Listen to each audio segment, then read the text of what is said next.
Hi subscribers, it's Beck. I very recently posted a video of my childhood watch collection, and it may not interest most people, but to me it was just one of those things. I like to look back and have those things recorded for posterity. So I found it very interesting to see how my taste had changed, as well as when I look back and reflect on it, to see why those watches were meaningful and why I bought some of them again, because they were given to me or I picked them out for a specific reason. And I think as watch collectors, that's fairly common. I don't sell watches to make money. I don't buy watches to invest.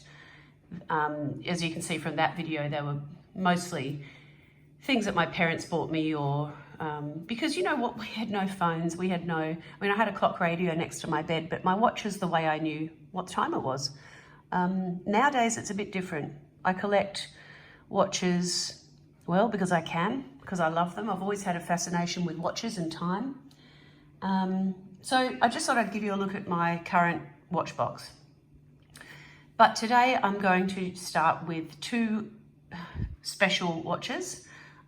This is not going to be chronological. This is going to be in order of however I feel like at the time. The first watch that I was going to talk about is probably the most special watch in my collection. The most special because it was passed on to me by my late uncle. He passed away last year from cancer. My uncle was a diver and he was a Vietnam veteran.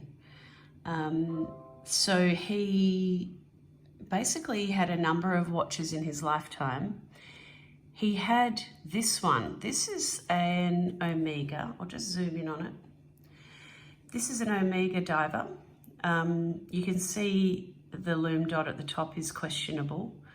This lume dot must have fallen out in the past. When I had this refurbished, actually I didn't have it I suppose you could say refurbished. They did attempt to put a little lume dot back in there. I don't think that's how it would have looked back in the day. I think it's sunken in. To me, I would have expected it to be flush.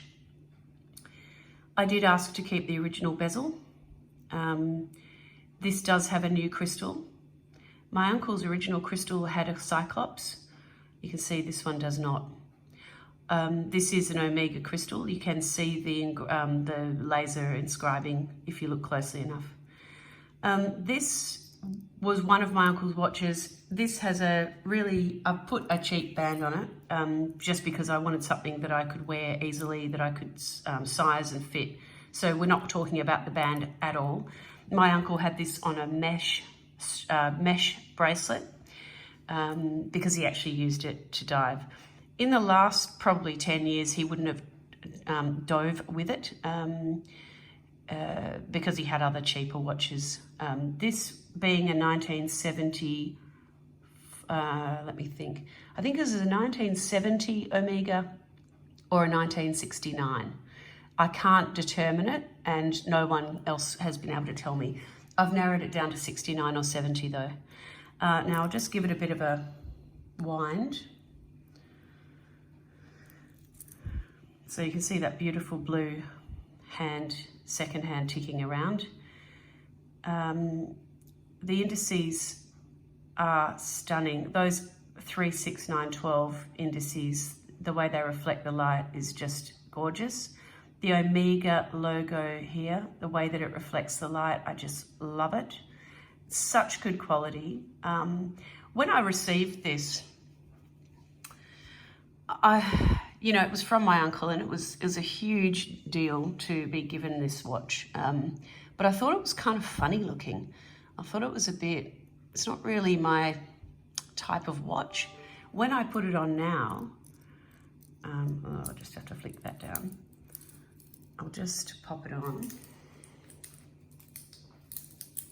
As I said, the band's a bit terrible, so. Right, when I put it on and I look at my wrist, at the time I thought, gee, this is a pretty big watch.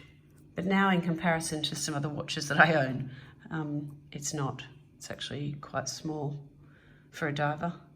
But like I said, we're not looking at the strap. But the dial, I think, it took me a little while to get used to it. But every time I look at this watch, when I'm wearing it, I look down and I think about my uncle and where he would have worn this and what he would have done, diving and whatnot. Interestingly, I wonder if you can hear the bezel. No, you can't. No, I can't hear it. It is actually bi-directional. I think that's just, I'm not sure if it's broken or if it's supposed to be like that. I have a feeling it's broken. When he passed away, he asked me to have this refurbished. He told me to do it. They did, as I said, replace the crystal. They serviced the watch. They've also replaced the crown twice now because for some reason it just pulls straight out. It's just an old watch. They didn't really do much apart from the servicing and the crystal. But I asked them not to change the bezel because I just, you know, it's a vintage watch. So this is my first and only Omega. As I said, makes me happy just to look at it.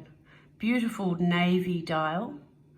Amazing, striking blue secondhand, which I just love.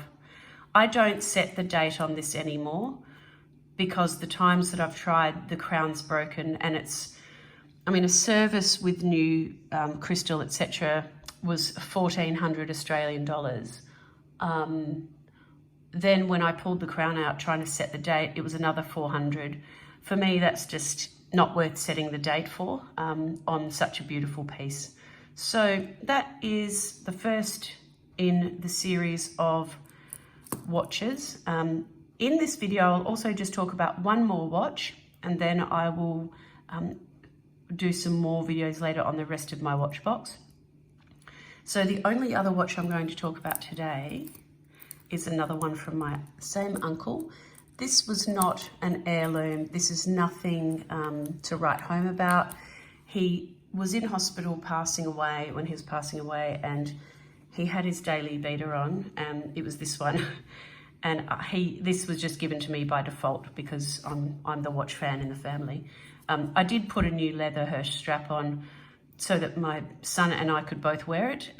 When I look at watches, I look at who's going to be wearing them in the future, how easy that's going to be to operate.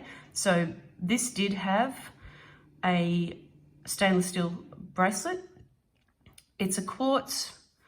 I just thought, look, my son will probably be wearing it, but I'd like to be able to wear it as well. So I did put the strap on it for that reason.